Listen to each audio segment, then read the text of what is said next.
Welcome participants. This session will primarily deal with neurodiversity bytes. We will talk about different terms of reference encompassing neurodiversity. Few terminologies that are used under the ambit of neurodiversity: the movements, spectrum of neurodiversity, and few controversies encircling the term neurodiversity. To begin with, let us first again focus on the term neurodiversity. This term was coined in 1998 by sociologist Judy Singer, who helped popularize the concept along with journalist Harvey Bloom. We often say that neurodiversity is an approach, and this approach has a striking statement with it. It carries different people think differently, and this different thinking leads them to work in a different way.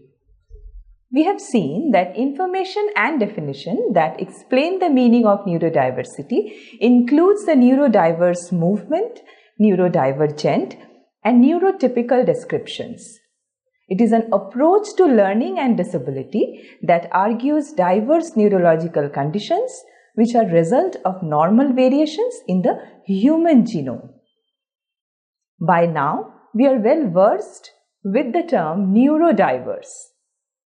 And of course, it refers to a group where some members are neurodivergent. Their neurons are differently wired than the typical brain.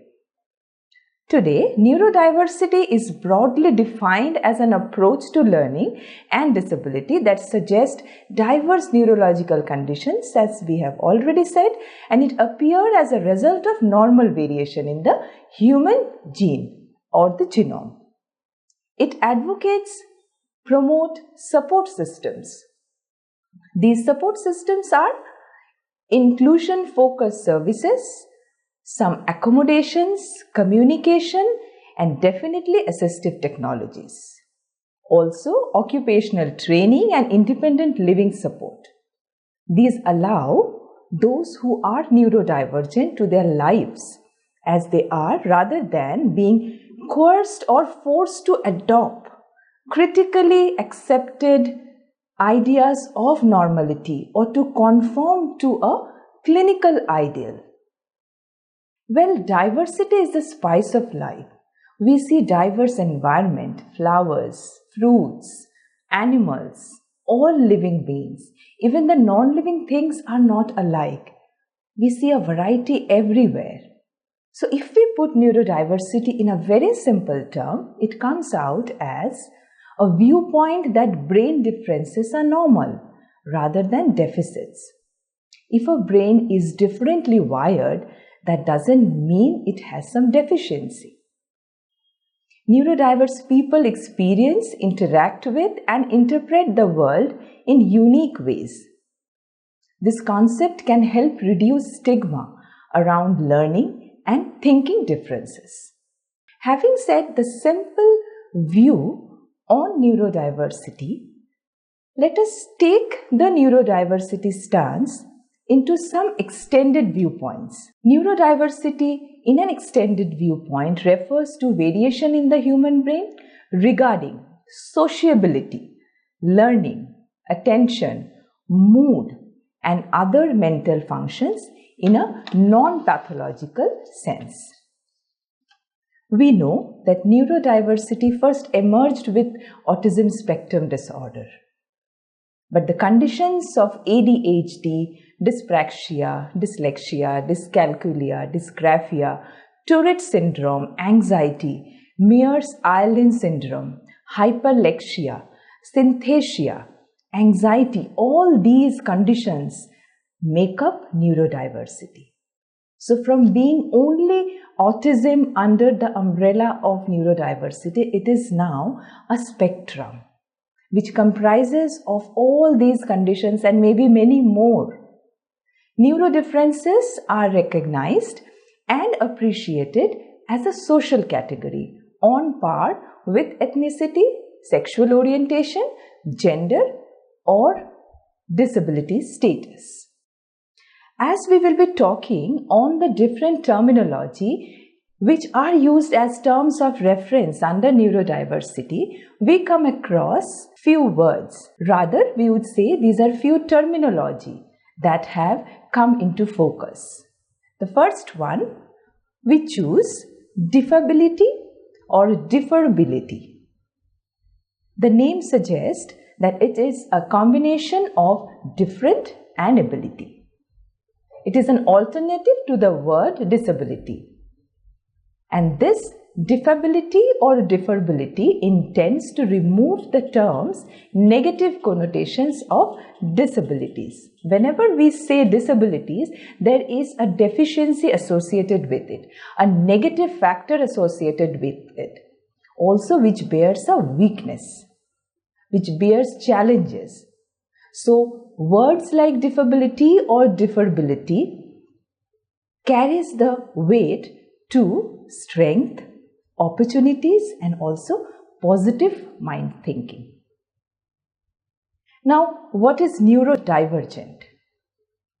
Having an atypical neurological configuration, for example, a person who has a developmental disorder and or a mental illness. So that person can be called as a neurodivergent person. Now, another word, neurodiverse, it refers to a group of people where some of the members of that group are neurodivergent.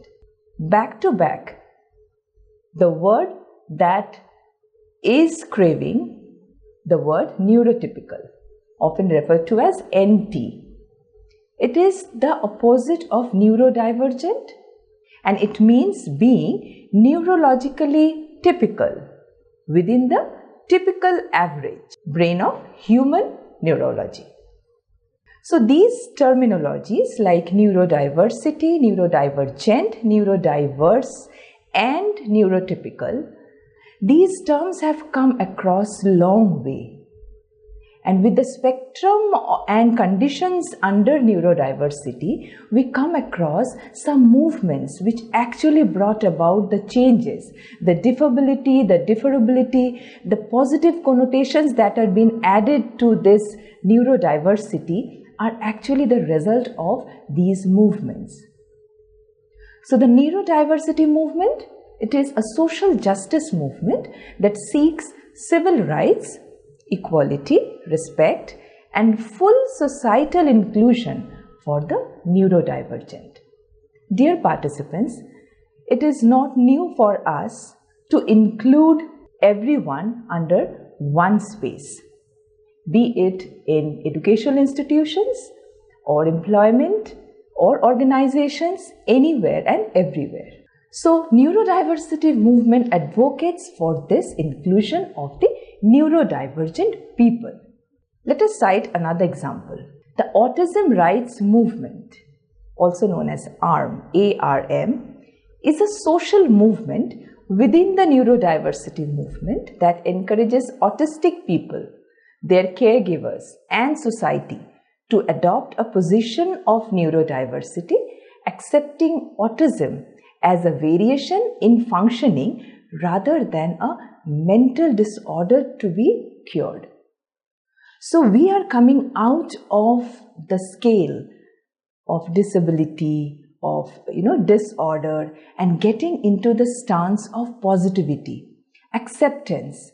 Now these movements are actually the brain behind creating such movements in our mind and our attitude. The movement has brought about some shifts in the paradigm, in the neurodiversity paradigm. So what is the neurodiversity paradigm? Before knowing it, let us know what paradigm is.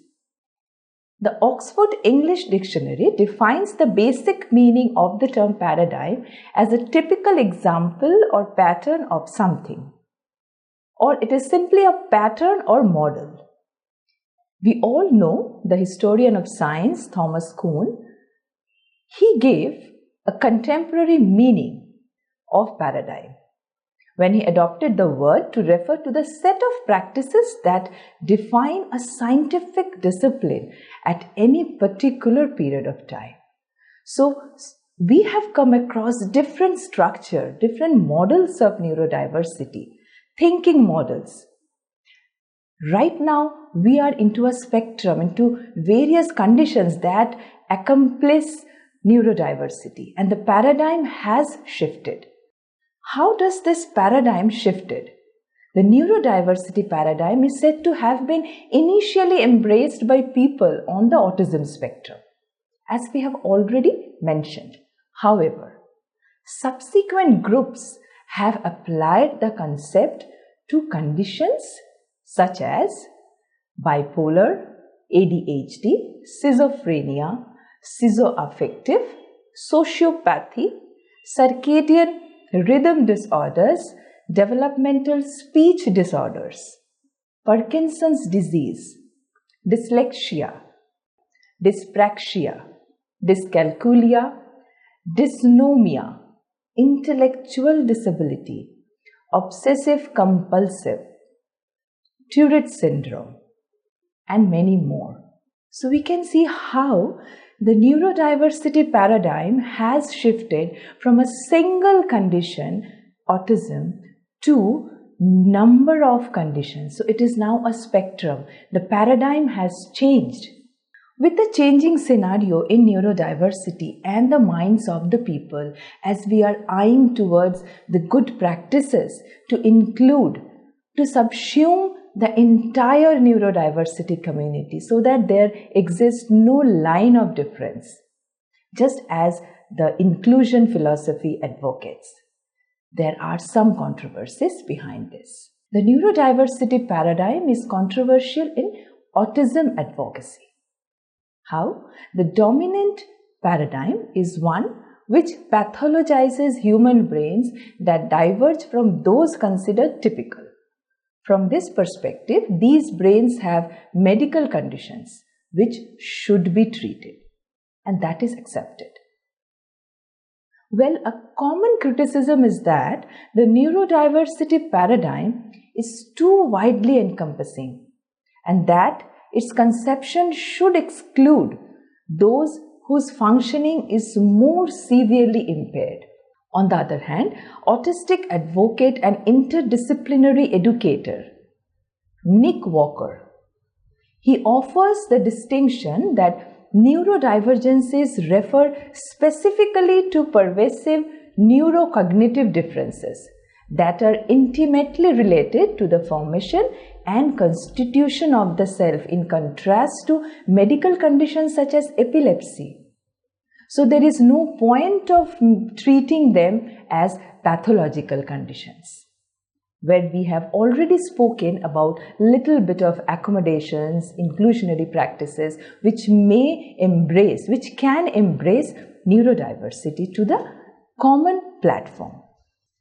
Considering neurodiversity as a way of thinking differently rather than as a disability is incredibly important to shifting the thinking of different stakeholders on neurodiverse policymaking and support. Dear friends, can we put some light? Can we light up the candle for some future directions? Having gone through the different information, different bits of information under neurodiversity. We again talk about neurodiversity advocate John Elder Robinson. He agrees that neurological differences may sometimes produce disability. But at the same time, he argues that the disability caused by neurological difference may be inseparable from the strengths it provides. Also, it has been cited that 99% neurologically identical people fail to solve a problem. It's often the 1% fellow who is different and who holds the key. He has the answer to it. So why treat them as pathological conditions? Yet that person may be disabled or disadvantaged most or all of the time. To neurodiversity proponents, people are disabled because they are at the edges of the bell curve, not because they are sick or broken. He therefore argues for the accommodation of neurological difference while also recognizing that it can produce disability. It is the time, dear participants, we realize, we embrace, we leverage the strengths, the opportunities that can be produced from neurodivergent brains. With this, we end this session.